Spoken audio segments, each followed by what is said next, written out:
Right, it's Friday, it's 1 o'clock. I'm here with Wanderers manager Marc White for our weekly catch-up. How you doing, Marc? Fine, thanks, Chris. Good. Right, so obviously since I last caught up with you last Friday, we had two games. Last Saturday we headed over to Farnborough. Memorable day, fair to say, I think. Certainly an exciting game, 1-4-3. Yep. And then on Tuesday night we were back at Meadowbank and we got a draw with 1-1 in what was quite a frustrating night, I think it's fair to say. But what I would say is from those two games, I think a 4-point return before we played them you'd be happy with. Yeah, no, 100%. 4 points across the two games was a good return. Probably would have expected it to be the other way round, really, win your home games and all that. But we was brilliant on the Saturday. Really good value. Not as good on the Tuesday. Starting with Farnborough, just, phenomenal, exhilarating performance, really. I thought a good game, actually. I thought Farnborough done well to come back at us after we hit them with 4 goals in sort of 10-12 minutes across the break. But we sort of showed our prowess in that game, which was nice. Big, fantastic pitch, really played a part. They really do. I know it sounds like blasé, but when you get these big grass pitches, it makes for a better game of football. Really pleased to get the win. Should have been more comfortable, but it weren't. Maidstone, well, it's a sort of story of the game really all season, isn't it? It's just that sort of injury problems. And I'll say one thing, 1-0 up against Maidstone, and I actually, for some reason, I left it out of the interview, but it was a clear penalty, which I think the referee's conceded now. And he was a good ref and an honest ref, and I appreciate that.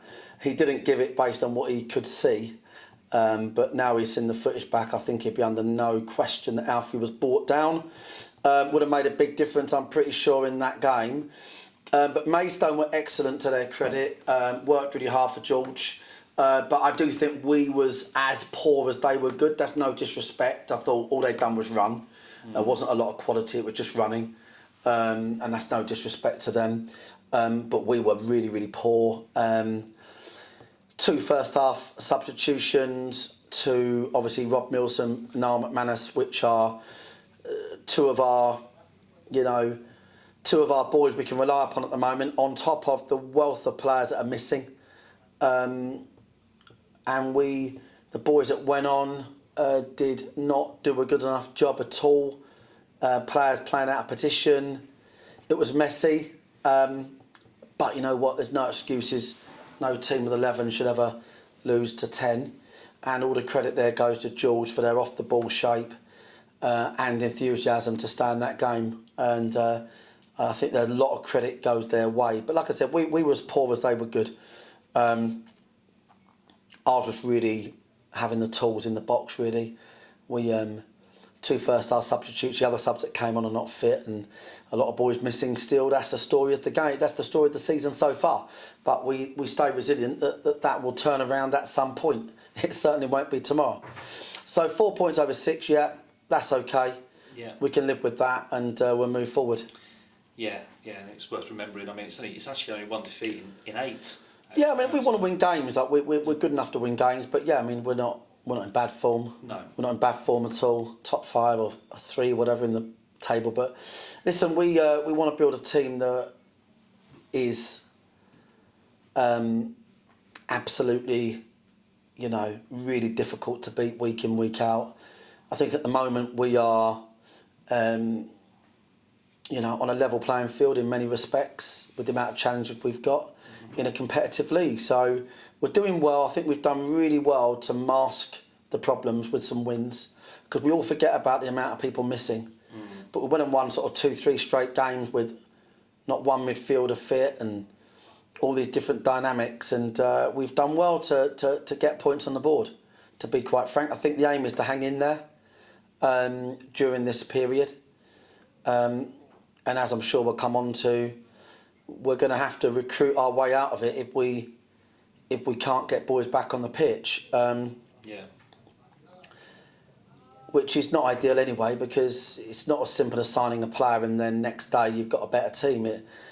There's a reason you do pre-seasons. It's not just for fitness, it's for the team understanding how you play, and individuals coming in. It's a very, especially in modern football, you don't just kick the ball to one end to the other and chase it, and it's the same everywhere you go. It's different formations, and players have to really get used to what's expected of them. So the new boys coming in now have got that all to learn. So I'm expecting, we've also got other boys that are relatively new in the team still, like Josh Brookin and these boys. So it feels like we are a little bit mid-rebuild, early November, a lot of matches. We've got to hang in there, really, as we consolidate the team. That's what I'd say. That's where we are, really. Yeah, okay. And I was going to ask about how the squad's looking since the Maidstone game. I mean, obviously, like you mentioned, we lost Milson and McManus in the first half. You know, what's it looking like going into tomorrow? Well, no, not much cop in respect of that. Rob and Niall won't be playing. Pryor's a massive doubt as well. So, and then all the other ones still remain missing. Josh Taylor, Dan Pybus, Luke Moore, the likes. We will see, or probably should see, the return of Charlie, who is returning to tough out a very tough situation. So it has to be said, Charlie is getting on with things amidst a very tough situation. His situation is going to be tough for some time. So obviously we fully support, as I know the supporters will, Charlie. And he's very brave to come back to football this quickly. And he'll feature tomorrow, which we're delighted with. And of course we'll have the two new boys. Yes, Morgan Williams, Will Randall. Yeah. Yeah.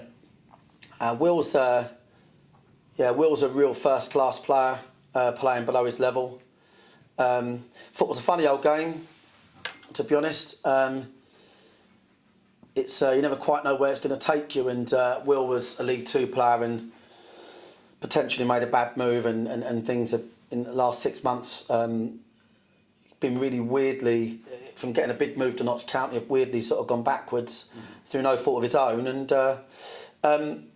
he's a brilliant player, kind of like Nicky Wheeler-esque, really. I think we all miss Nicky in many more ways than one. He's a top lad, but just that final third deliveries on his left, on his right, real top quality player. Those Rich Fippen, he hasn't posted it, I don't think, but he found the goal that he scored against us in pre-season, and he's got me and Dukey going, bloody hell, who's that bloke?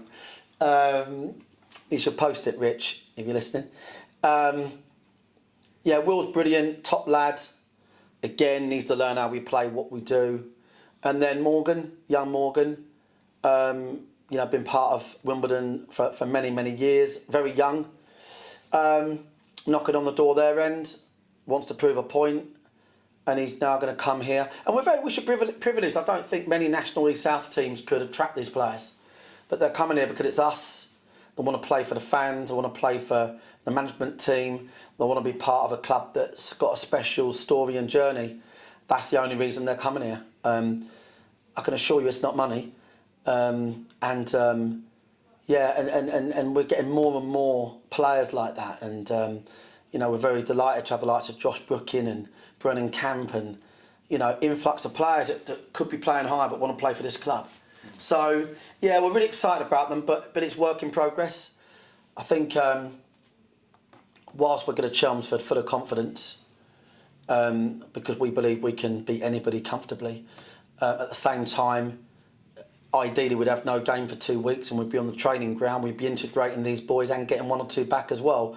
But we are where we are, 2 away games, 2 teams that are managed and coached brilliantly for this level, to be quite frank. Both of the manager coaches are in the top 5 or 6 in this league, and that's going to make it tough. But we've got a lot of pedigree, and we know a little bit about winning, and we know a little bit about being in tough scenarios, and we're going to try and get the sort of finer detail right and get a win tomorrow. Yeah, I mean, I was going to mention, obviously, we've now got back-to-back away games. Yeah. Chelmsford Slough in the space of 4 days. Now, one thing we saw at Farnborough last week was the part the fans can play. It's a cliche, I know, when you refer to the 12th man, but they really are, and they did not stop singing, did they, throughout? Unbelievable. Best away following probably since Woking, first year round National League that evening. If they can all get their way to Chelmsford, including any of our fans that live over that way, all get together, stand together, make more noise, try not to be... I know people have different, priorities about where they sit or stand, but try and get together if you can and make a lot of noise for the boys. It's a unique ground, and it can have quite an atmosphere on a good day. So we look forward to it. Definitely one of the... I think we've got a good record there, to be fair, but that stands for nothing. And we look forward to playing Robbie, not without his own injury issues, I'm sure. So we'll lock horns again tomorrow. Yeah, and if anyone who's watching this has not yet decided and would like to come on the coach, there is a handful of seats left. We've also got a coach for Slough on Tuesday, so go to dwfc.co.uk, click on away travel, get your seat booked. Marc, finally, I just wanted to mention, just moving away from on the field matters, the unsung heroes that are our volunteers. Now, I just wanted really to take the opportunity to say a big thank you to them. Yeah. They continue to do an absolutely stellar job. We saw that again on Tuesday night against Maidstone. The men and women that turn up don't get paid a penny and help us before the match, during the game, after the game, when everyone's gone. They're there with bin bags and everything else. So, it's fair to say, isn't it, clubs at our level, you live or die really by your team off the field, and the volunteers we have are phenomenal. Yeah, I think the thing is, every club's the same, and when I'm away from home, I always make a big effort with the volunteers. I mean, listen, nobody's helping football clubs be successful, not even your own county football association who charge you a fortune to play football, or the local authorities who also charge a fortune for you to play football. There's not many people that recognise it, like I said, including your own county FA. Not many people recognise the value that football brings to the community. It's designed to bring volunteers into the ground that can help you operate, bring in crowds and become a social hub for the community. To our volunteers, they're amazing. And ultimately, football wouldn't work. It wouldn't operate without volunteers, and every football club owner or anyone that knows anything about football will know that. So, yeah, thanks to all our guys. They're incredible. We're very lucky. We've got an amazing batch of volunteers. We really have. And we appreciate them. Yeah, and if anybody who's watching this would like to join our team, join the team. Get free food on a match day. Yeah, you get to watch, you get to see the footy, you get free food, and you're part of a very special environment, and we have a bit of fun along the way. Please email info@dorkingwanderers.com. Never a dull moment. No, there really isn't. Marc, cheers, mate. Thanks for your time as ever. Good luck tomorrow. Good luck at Slough on Tuesday, and we'll catch up again next Friday. Cheers, mate. Cheers.